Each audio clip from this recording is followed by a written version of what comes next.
تمہارے شہر میں میرا نمائندہ، میرا خاص صحابی اسدی ہے۔ اسدی کون؟ ابو بصیر ان کا دوسرا نام۔ ابو بصیر امام کے قریب ترین صحابیوں میں، زرارہ ہیں، ابو بصیر ہیں، ابان ابن تغلب ہیں، یہ امام جعفر صادق علیہ السلام کے بہت قریبی لوگوں میں۔ تو کہا کہ تم اسدی سے پوچھا کرو۔ اب یہ کیا کروا رہے ہیں امام؟ تقلید ہی تو کروا رہے ہیں۔ یہ معصوم ہیں اسدی، یا مثلا پہلے والے ابان ابن تغلب معصوم تھے، یا اس سے پہلے مالک اشتر معصوم تھے، یا مصعب ابن عمیر معصوم تھے؟ کوئی معصوم نہیں تھا، معصوم کے بنائے ہوئے تھے بس، معصوم کوئی نہیں تھا۔ اور فتویٰ جو دے رہے تھے وہ معصوم کے قول کی روشنی میں دے رہے تھے۔ ایک صلوات پڑھ دیجیے آپ حضرات۔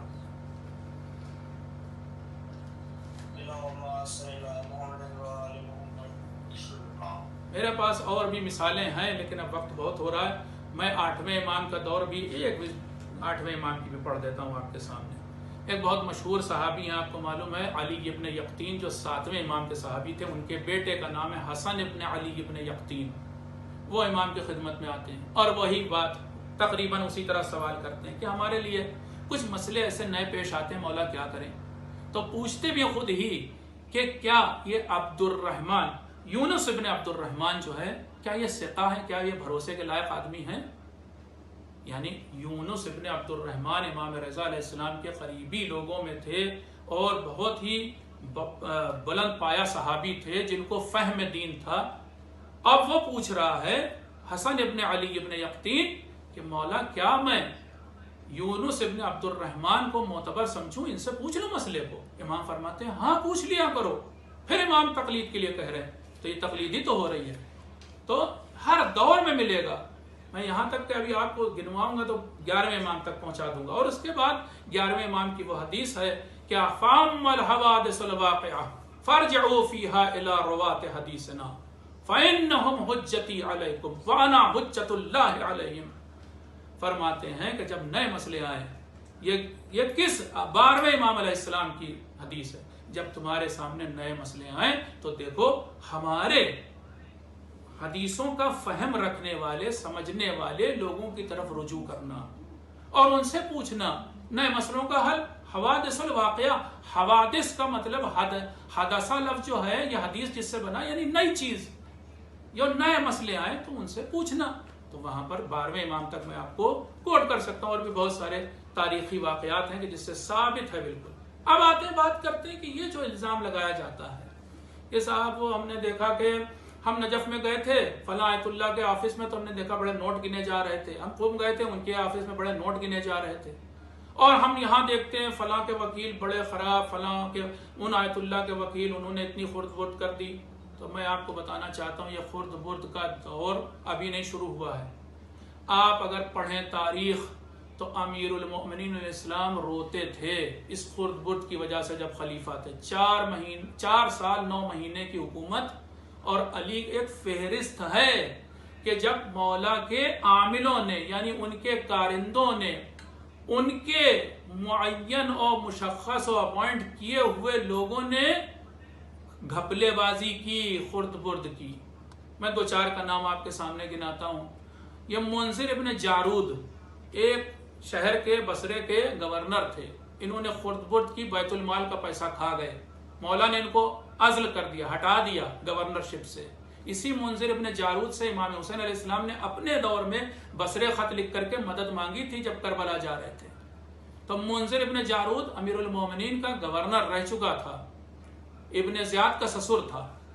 بہرحال ایک لمبی داستان ہے۔ منذر کو سزا دی امام نے، اور میں 2-4 نام بس جلدی جلدی گناتا ہوں۔ ابن حرمہ یہ شخص بھی ہے، اس نے بھی بیت المال میں امیر المومنین الگ الگ شہروں میں گورنر معین کرتے تھے، کوئی کوفے کا ہے، کوئی بصرے کا ہے، کوئی مثلا اہواز کا ہے، کوئی شام میں گورنر ہے، کوئی کہیں گورنر ہے، بہت سارے گورنر، ایران کے الگ الگ شہروں میں گورنر۔ ان سب گورنروں میں پھر آگے کچھ ہوتے تھے مارکیٹ انسپیکٹر ہوتے تھے، مارکیٹ کو دیکھتے تھے کیسی چل رہی ہے۔ ان میں سے ایک صاحب جن کا نام تھا کیا، ابن حرمہ تو یہی انسپیکٹر تھے، ایک اور صاحب جن کا نام تھا قعقاع ابن شور، انہوں نے بھی گھپلے بازی کی۔ انہوں نے کیا کیا، بیت المال کے پیسے سے غلام خرید لیے اپنے لیے، اپنے ذاتی خدمت کے لیے، کر نہیں سکتے تھے، الاؤڈ نہیں تھا، امام نے ان کو بھی ہٹا دیا، سزا بھی دی ان میں سے۔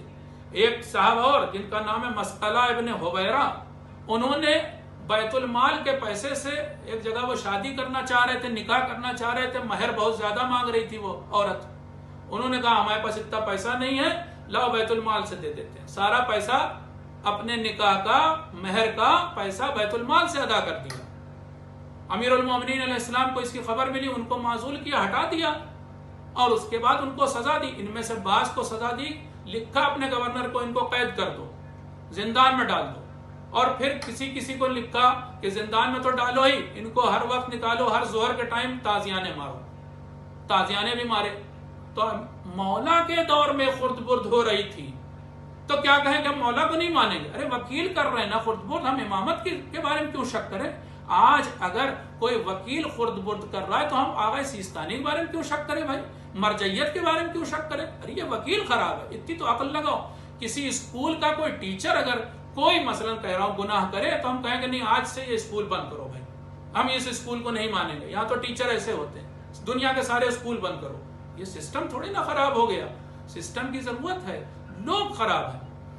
اور بتائیں آپ کو، شاید آپ کو بڑا شاکنگ لگے، یہ جو ابن عباس، عبداللہ ابن عباس، ان کو مولا نے بصرے کا گورنر بنایا تھا. ایک موقع پر ایسا بھی ان کے بارے میں بھی ایک روایت موجود ہے، وہ سچی ہے جھوٹی وہ ایک الگ بات ہے. روایت موجود ہے کہ انہوں نے بھی، ان کو پتا چلا کہ مولا فلاں کام سے میرے غصے میں ہیں اور ناراحت ہیں، ناراض ہیں، مجھے وہ ہٹانے والے، عزل کرنے والے. انہوں نے کچھ پیسے لیے بیت المال کے، مکے چلے گئے. تو مولا ظاہر سی بات ہے اور زیادہ غضبناک ہوئے کہ تم تو ایک تو خراب کام پہلے کیے ہوئے تھے، اب اس کے بعد پیسے بھی لے گئے. تو یہ ابن عباس کے بارے میں روایت موجود ہے. اور بتاؤں آپ کو، 7ویں امام علیہ السلام کے شہادت کے بعد انہی کے بنائے ہوئے اپنے وکیل جو خمس کلیکٹ کرتے تھے، یہ بھی بتا دوں آپ کو، یہ جو خمس کا کلیکشن کا ہے، جو کہتے ہیں یہ مولویوں نے کھانے پینے کا ذریعہ بنا لیا ہے، معاف کیجیے گا میری جو ان کے ہی الفاظ ہیں اس لیے میری زبان آج ایسی ہے، یہ ان لوگوں نے کھانے پینے کا ذریعہ بنا لیا ہے. آپ کو معلوم ہونا چاہیے یہ سارا، یہ جو خمس کے کلیکشن کا پورا سسٹم، پورا نیٹ ورک بنانے والے 7ویں امام ہیں. 7ویں امام نے ہر شہر میں اپنے نمائندے معین کیے تھے اور اس کے بعد ان کو حکم دیا تھا کہ خمس کلیکٹ کر کے میرے پاس لاؤ. امام کی شہادت ہوتی ہے، ان میں سے کچھ وکیل ایسے تھے جن کے پاس لاکھوں سکے تھے خمس کے، بعض کے پاس ہزاروں سکے تھے خمس کے. ان میں سے ایک بڑا مشہور ہے علی ابن حمزہ بطائنی. اس نے سارا پیسہ، جیسے ہی امام کی شہادت ہوئی سارا پیسہ رکھ لیا اپنے پاس. امام رضا علیہ السلام مانگتے رہ گئے کہ بھائی اب میں امام ہوں. اس نے کہا ہم آپ کو امام نہیں مانتے. 6 لوگ ایسے تھے امام کے وکیلوں میں، 7ویں امام کے وکیلوں میں، جنہوں نے پیسے کھا لیے امام کے اور انکار کر دیا 8ویں امام کی امامت کا. ایک نیا فرقہ بنا دیا، یہ کہا کہ 7ویں امام کی تو شہادت ہی نہیں ہوئی، 7ویں امام تو قائم آل محمد ہیں، وہ زندہ ہیں، وہ تشریف لائیں گے. یہ سب کہہ کر کے ایک نیا فرقہ بنایا، ہم ان کے نمائندے ہیں 7ویں امام کے. اور اس فرقے کا نام پڑا واقفیہ. واقفیہ فرقہ ہی اسی سے بنا، یہ خمس کے پیسے کھانے کی وجہ سے بنا. تو آپ جا کر کے آج کیا کہہ رہے ہیں آپ کہ کھایا جا رہا ہے؟ امام کے دور میں کھایا جا رہا تھا. تو اب میں سوال کرتا ہوں، امام ہفتم کو، امام موسیٰ کاظم علیہ السلام کو تو پھر کسی کو وکیل نہیں بنانا چاہیے تھا؟ جب امیر المومنین علیہ السلام کا تجربہ اچھا نہیں رہا تھا، ان کے بہت سارے گورنر نے یا پھر عاملوں نے یا پھر ان سے نیچے کے لوگوں نے پیسے کی خورد برد کی تھی، تو پھر اس تجربے سے کو دیکھتے ہوئے 7ویں امام کو ایسا کوئی نیٹ ورک نہیں بنانا چاہیے تھا.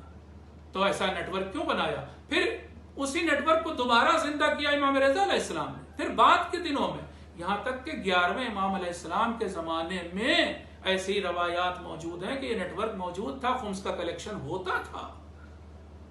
اور آپ کو بتاؤں، ان میں سے بعض وکلا نے تو 11ویں امام کے دور میں بھی خیانت کی ہے. بہت مشہور شخص ہے تاریخ میں جس کا نام ہے دہقان. 11ویں امام کا دور ہے، دہقان نے خیانت کی. اور بعض ایسی حرکتیں ہیں کہ جو میں ممبر سے پڑھ نہیں سکتا ہوں، ان وکیلوں نے کی کہ جو ہمارے اماموں کے وکیل تھے.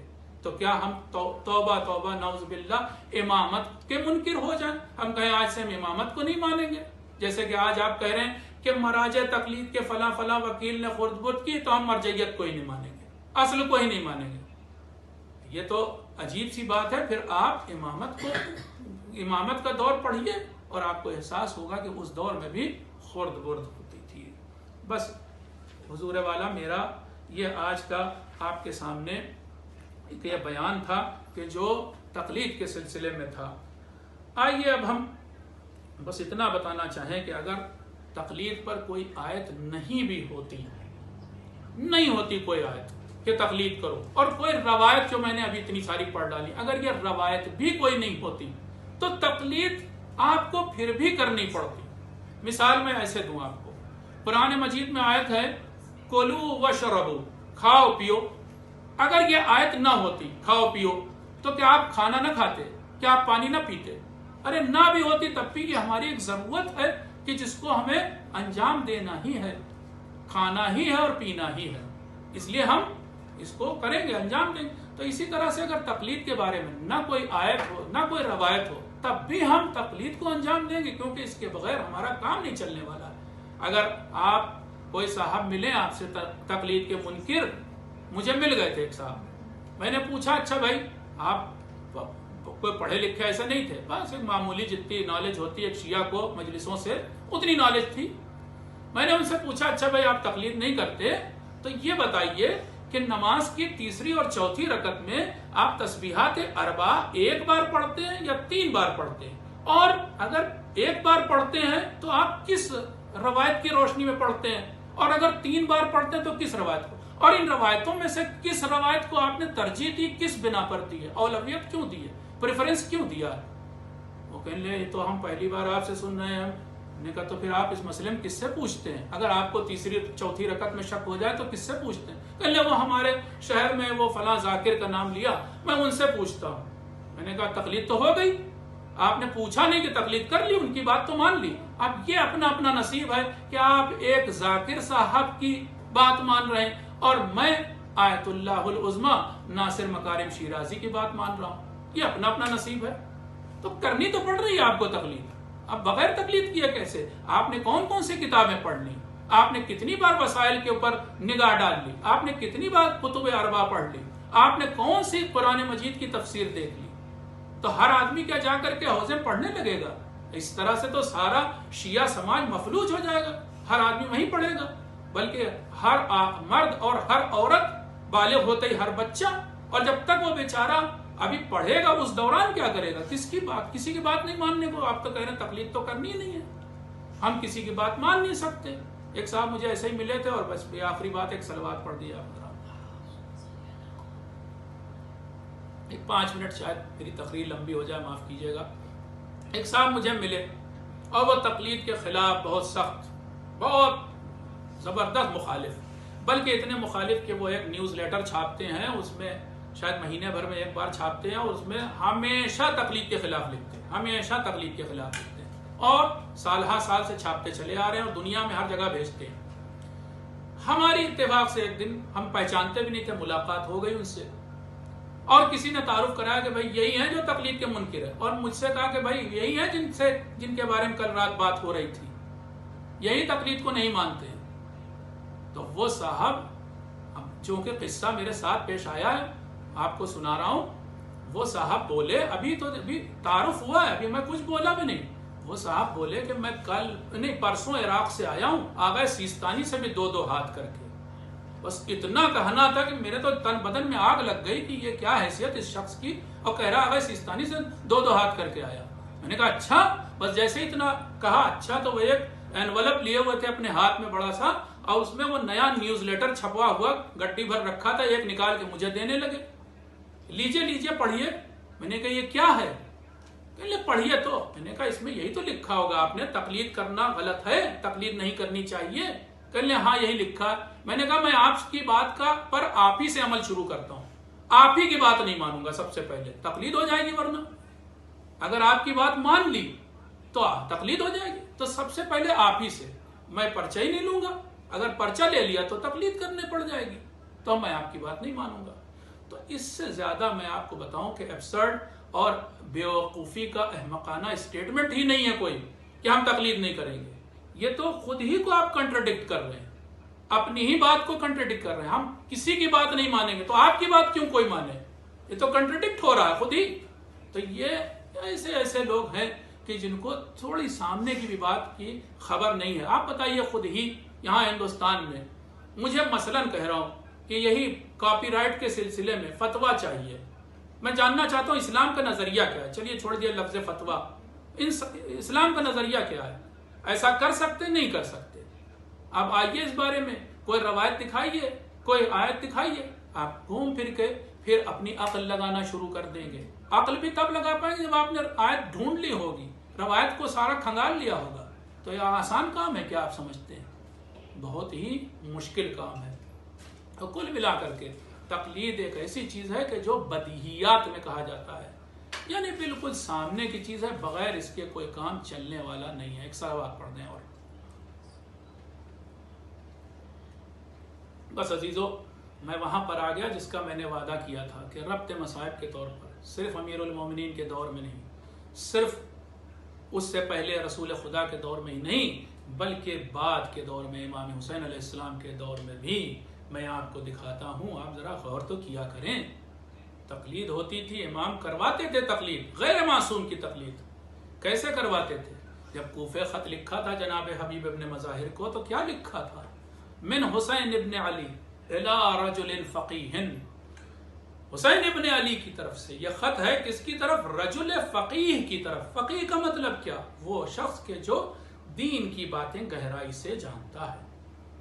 کیا آپ کی نگاہ میں جناب حبیب ابن مظاہر جیسا شخص کہ جس کا مرتبہ ہم لوگ سمجھ نہیں سکتے, کیا اس لائق نہیں تھا کہ دین کی باتیں لوگوں کو بتا سکے اور لوگ اسے فالو کر سکیں, مان سکیں؟ آپ کی نگاہ میں کیا اتنا درجہ کم تھا؟ تو امام حسین علیہ السلام رجل فقیہ کہہ کر کے انہیں خطاب کر رہے ہیں. اس کا مطلب یہ ہے کہ کوفے کے لوگ جب بھی, اور ہے بھی ایسا, آپ سردار کوفہ کہے جاتے تھے جناب حبیب ابن مظاہر. جب بھی کوفے والوں کو ضرورت پڑتی تھی کوئی بات جاننے کی, صحابی رسول تھے حبیب ابن مظاہر, جب بھی کوئی بات جاننے کی ضرورت پڑتی تھی حبیب ابن مظاہر کی طرف رجوع کرتے تھے. سلام ہو ہمارا کربلا کے شہیدوں پر, ان میں ایک صفت نہیں ہوتی تھی. امام حسین علیہ السلام نے جس وقت جناب حبیب ابن مظاہر کے لاشے پر پہنچے ہیں تو ایک اور قصیدہ پڑھا, ان کی ایک اور صفت کا تذکرہ کیا. فرماتے ہیں در للہ درک یا حبیب, اے حبیب تجھے اللہ جزائے خیر دے. تو وہ شخص تھا کہ ایک رات میں ایک قرآن ختم کرتا تھا. مرتبہ سمجھیں آپ کربلا والوں کا. یہ صرف شہید نہیں ہوتے ہیں, یہ اس سے پہلے دیکھیے کون کون سی منزلیں طے کر چکے ہوتے ہیں. انہوں نے جہاد کیا ہے, یہ نمائندے اور عامل رہ چکے ہیں ائمہ طاہرین کے, یہ دین کی گہری معلومات جانتے ہیں, ان کو قرآن مجید کا پورا علم ہے, یہ قرآن مجید پر عمل کرنے والے افراد ہیں.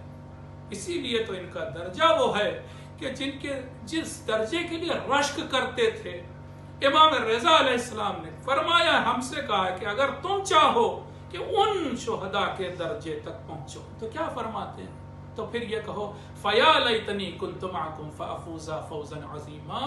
اے کربلا والوں, اے شہداء کربلا, اے حبیب, اے مسلم, اے سعید, اگر ہم بھی آپ کے ساتھ ہوتے تو شاید وہ درجہ ہم بھی پا جاتے. حالانکہ ہم کہاں اور وہ کہاں. یہ تو بس ان میں خوبیاں تھیں کہ ایک بار حسین کا خط ملا اور آنکھوں سے لگانا شروع کر دیا. عزیزوں, یہ کربلا والے جب تک زندہ تھے, یہ اصحاب حسینی جب تک زندہ تھے, جناب زینب کی ڈھارس باقی تھی, ڈھارس بندھی ہوئی تھی.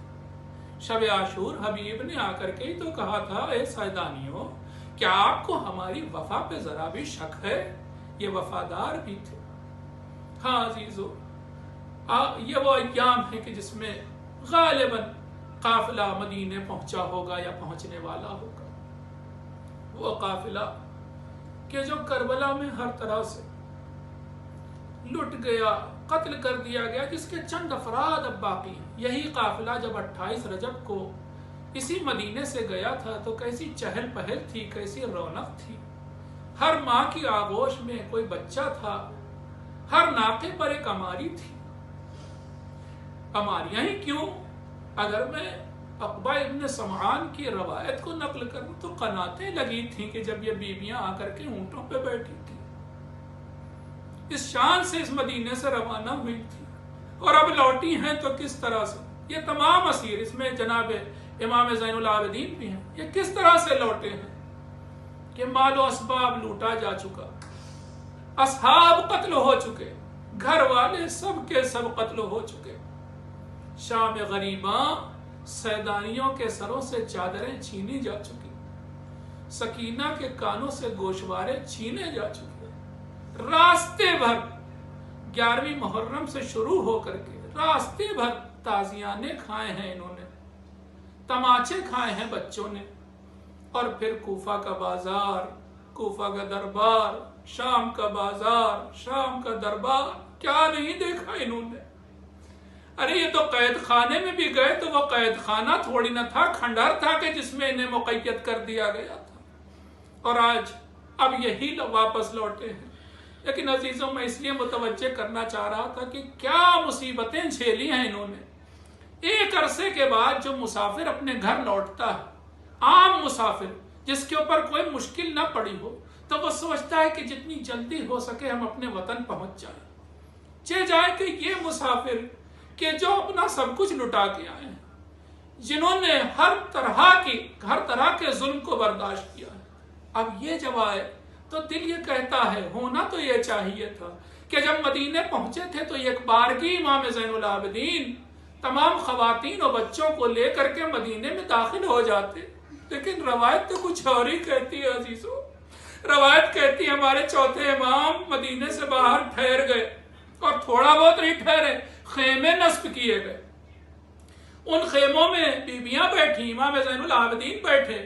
اور اب یہاں سے ایک شخص کو جس کا نام بشیر ابن جزلم ہے اس کو روانہ کیا، جاؤ ہمارے آنے کی خبر دے دو. میں سر نیچے جھکا کے سوچنے لگا کہ ہر مسافر آتا ہے تو جلدی اپنے وطن پہنچنا چاہتا ہے، ان مسافروں کو تو اور جلدی. ان میں تو تمنا تھی، ان میں کی ایک بچی تو ایسی تھی کہ جو دن و رات گریا کرتی تھی، کہتی تھی پھوپھی اماں ہم کب مدینے جائیں گے. ان کو تو شوق تھا اپنے وطن جانے کا، پھر یہ کیوں کر ٹھہر گئے، یہ کیوں رک گئے اپنے راستے میں، کیوں نہیں مدینے میں گئے. میں سوچنے لگا، پھر سوچتے سوچتے خیال آیا کہ شاید امام نے یہ سوچا ہو. میں نہیں جانتا امام کی مصلحت کیا تھی، مگر جو چیزیں ذہن میں آئی، شاید ذہن میں یہ خیال آیا ہو کہ مدینے والوں جب ہم جا رہے تھے تب تم ہمیں کون سا رخصت کرنے آئے تھے.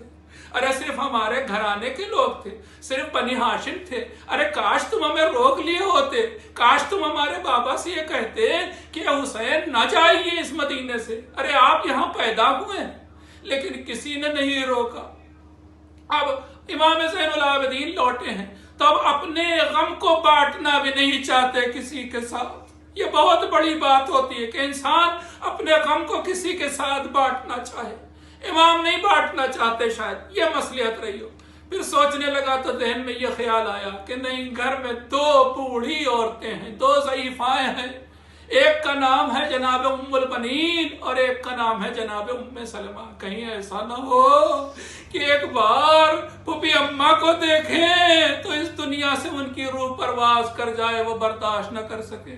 شاید امام زین العابدین اس لیے رک گئے، اور شاید اس لیے رک گئے کہ ہم کیسے جائیں مدینے میں، کیا جا کے بتلائیں مدینے والوں کو کہ ہم پر کیا گزری. بازار کا حال بیان کریں کہ دربار کا حال بیان کریں. پھر عزیزو، پھر ذہن سوچتے سوچتے ایک جگہ پہنچا کہ نہیں، شاید امام زین العابدین کو کسی کا خیال آ گیا، اس لیے قافلے کو روک دیا.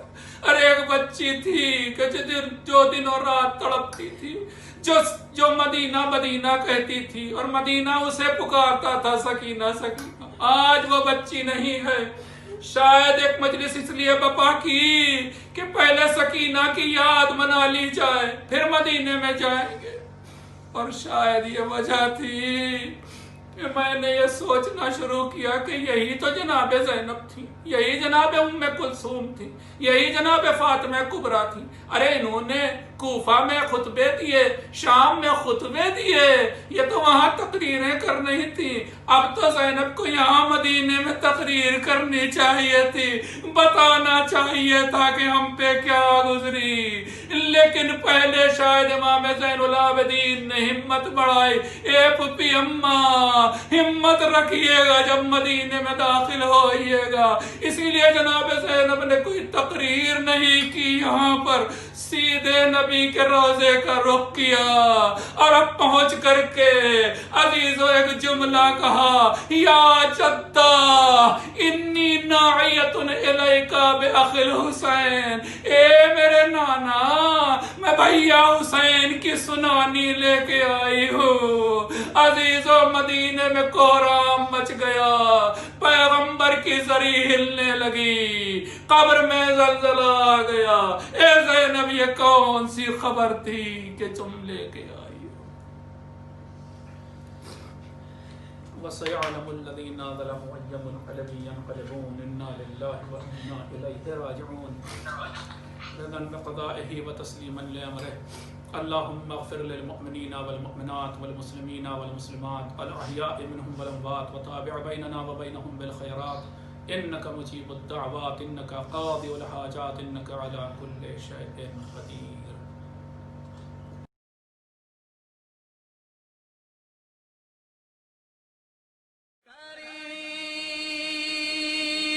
کوفہ پیمبر کہ جب حرم آئے،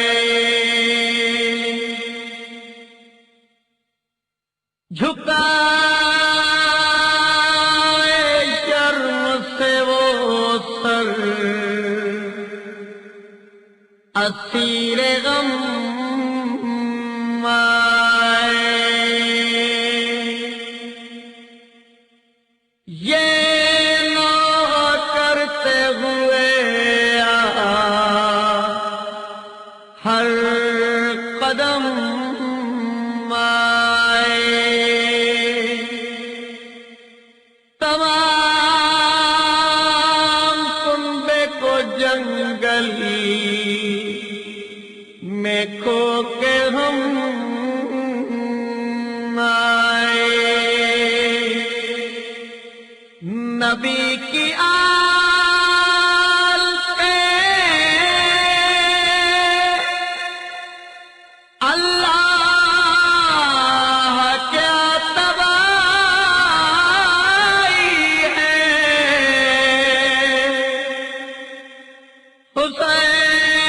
حسین مر گئے اور رونے کی بنا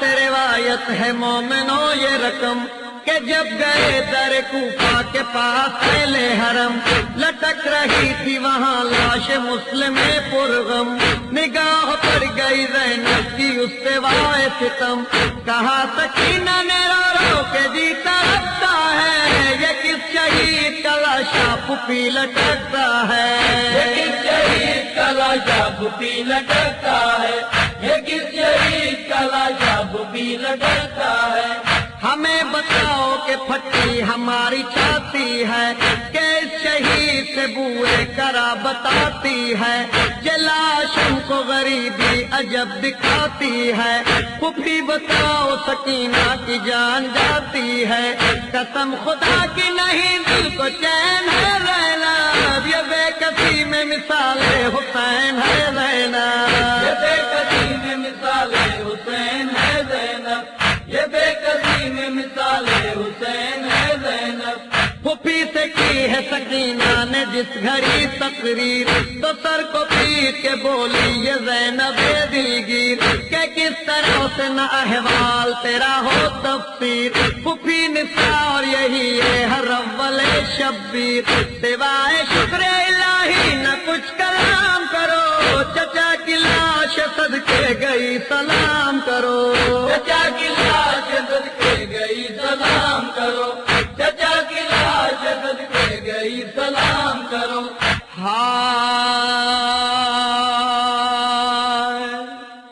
چچا کو باپ کو بھائی کو قتل کر ڈالا، ہمیں بخار ہے لیکن نہیں دوا و غذا، تمام راہ میں فاقے پہ فاقہ ہم نے کیا، اور اس پہ کہتے ہیں چل جلد جلد واویلا، لبوں پہ جان ہلی ہے ستم سے ادا کے، کہوں تو کیا میں کہوں امتی ہے نانا کے، کہوں تو کیا میں کہوں امتی ہے نانا کے، کہوں تو کیا میں کہوں امتی ہے نانا کے۔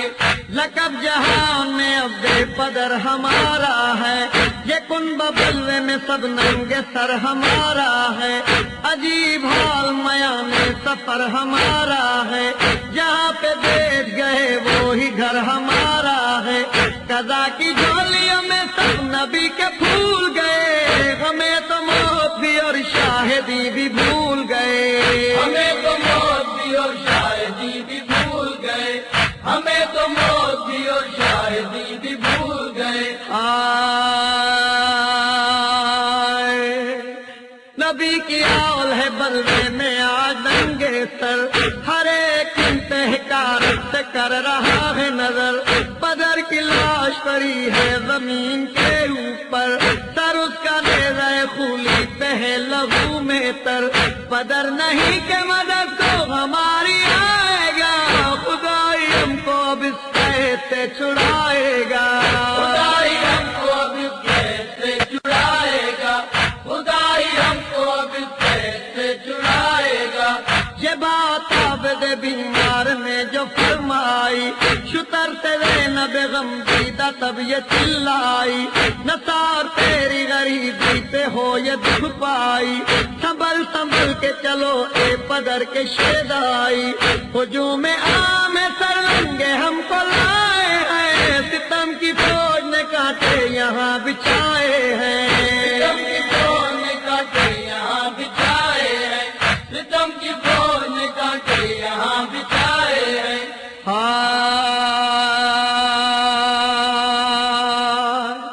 کہا یہ زینب بے قد لاش مسلم سے، تمہارے دیس میں آئی ہوں بھائی جان لٹ کے، میں سر برہ نہ ہوں چادر کوئی اڑا دیجئے، تمہارے بھائی میں اقربا کے قتل ہوئے، تباہ حال ہے مشکل کشا کی جائی کا، بہن کو دیجئے پرسا حسین بھائی کا، بہن کو دیجئے پرسا حسین بھائی کا، بہن کو دیجئے پرسا حسین بھائی کا۔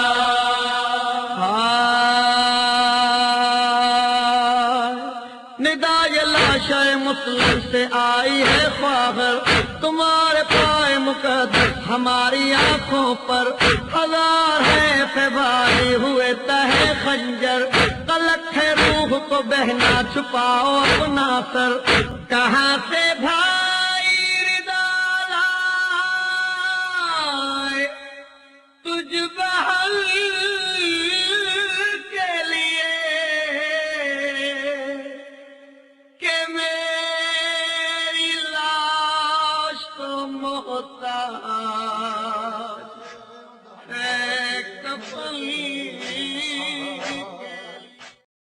السلام علیک یا رسول اللہ، السلام علیک یا نبی اللہ، السلام علیک یا علی ابن ابی طالب امیر المؤمنین، السلام علیک یا فاطمة الزہرا، السلام علیک یا حسن ابن علی، السلام علیک یا حسین ابن علی، السلام علیک یا علی ابن الحسین، السلام علیک یا محمد ابن علی، السلام علیک یا جعفر ابن محمد، السلام علیک یا موسیٰ ابن جعفر جمیعا ورحمت اللہ وبرکاتہ۔ السلام عليك يا غريب الغرباء يا معين الضعفاء والفقراء يا علي بن موسى الرضا اطلبنا عند قبرك الشريف. السلام عليك يا محمد بن علي. السلام عليك يا علي بن محمد. السلام عليك يا حسن بن علي جميعا ورحمة الله وبركاته. صلى الله عليك يا مولانا يا صاحب الزمان. السلام عليك يا خليفة الرحمن ويا شريك القرآن ويا إمامنا وإمام الإنس والجان. أجل الله تعالى فرجك بظهورك إن شاء الله ورحمة الله وبركاته. الغوث الأمان يا صاحب الزمان. الغوث الأمان يا صاحب الزمان. الغوث الأمان يا صاحب الزمان ورحمة الله وبركاته. بر محمد و آل محمد صلوات.